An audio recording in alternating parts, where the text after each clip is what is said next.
उत्तराखंड के केदारनाथ में भी बादल फटा है। 250 से ज्यादा यात्रियों को रेस्क्यू किया गया है वहां से। केदारनाथ के पैदल मार्ग पर ये यात्री फंसे हुए थे। एनडीआरएफ की टीमें भी रेस्क्यू में जुटी हुई हैं। 250 से ज्यादा लोगों को वहां से निकाला गया है। जो लोग वहां पर यात्रा के लिए, धार्मिक यात्रा के लिए पहुंचे थे, फंस गए। और ये देख रहे हैं, सुन पा रहे होंगे आप, जो बिजली वहां पर कड़क रही है, बादलों की गड़गड़ाहट सुनिए।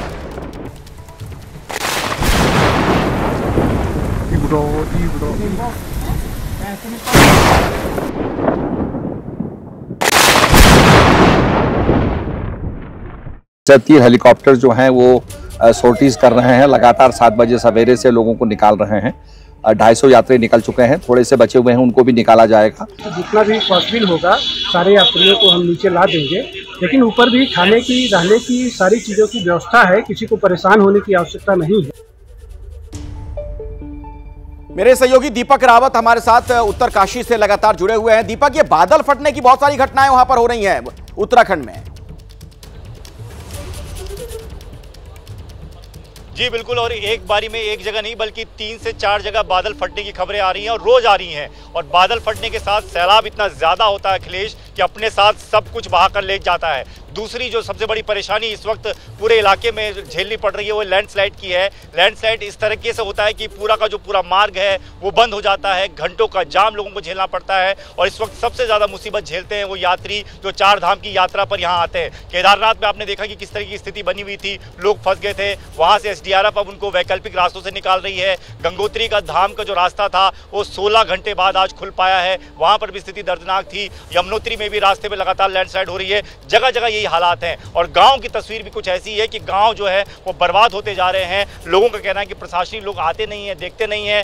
कब तक आप लोग इंतजार करते रहे? और आज आपने फोन भी किया था डीएम साहब को, क्या जवाब मिला? बिल्कुल, डीएम साहब से मेरी बात हुई थी और आपके सामने डीएम साहब का फ़ोन आया था कि मैंने जो संबंधित अधिकारी उनको मौके पे भेज दिया है। लेकिन हम पिछले सुबह से आज करीबन हमें 10 घंटे इस क्षेत्र में हो गए तो कोई भी अधिकारी नहीं आया। पटवारी जी सुबह आए थे, वो चले गए, लेकिन जिनको असली जिम्मेदारी थी तहसीलदार साहब की, एसडीएम साहब की, वो नहीं आए। जबकि 4 से 5 गाँव को नुकसान हुआ। तो प्रशासन पर इन लोगों का साफ तौर पर आरोप है प्रशासन को लेकर कि जिस तरह से मदद मुहैया कराने की आवश्यकता थी वो नहीं कर पा रहा है प्रशासन। देवभूमि उत्तराखंड में लगातार हो रही बारिश से हालात बिगड़ गए हैं। केदारनाथ पैदल यात्रा मार्ग के भीमबली में बादल फट गया, जिससे यात्रा पड़ाव गौरीकुंड और सोनप्रयाग में तबाही मची है। सोनप्रयाग में केदारनाथ हाईवे का एक बहुत बड़ा हिस्सा मंदाकिनी नदी के तेज बहाव में बह गया, जिस कारण केदारनाथ यात्रा भी फिलहाल बंद हो गई है। केदार यात्रा के बीच में फंसे हुए श्रद्धालुओं को हेलीकॉप्टर की मदद से रेस्क्यू किया जा रहा है। एनडीआरएफ की टीम पैदल मार्ग पर फंसे तीर्थ यात्रियों को जंगल के रास्ते से सुरक्षित निकाल रही है। हरिद्वार में गंगा खतरे के निशान से ऊपर बह रही है। भारी बारिश से अल्मोड़ा के जागेश्वर धाम के पास सड़क और आसपास के क्षेत्रों में भारी मलबा आ गया।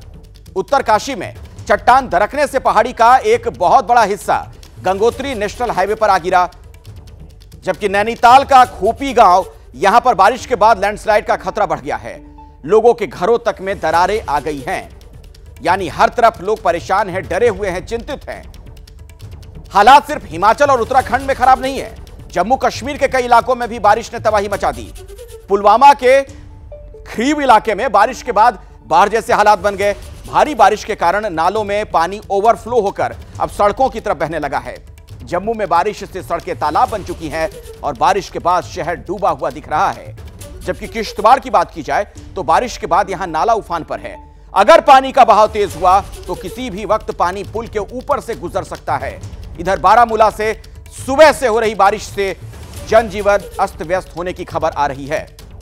जैसे ही घड़ी का काटा दोपहर 2:30 पे आए, बबीता जी का दिल सास बहू साजिश के लिए मचल जाए। और ये है इनकी बहू, पूरे दिन ऑफिस की टेंशन हो जाए गॉन जब ये करें अपना फेवरेट शो फ्री टाइम पे ऑन। इनकी तरह आप भी देखें अपना फेवरेट शो अपने टाइम पर और डाउनलोड कीजिए एबीपी लाइव ऐप अपने स्मार्ट टीवी पर।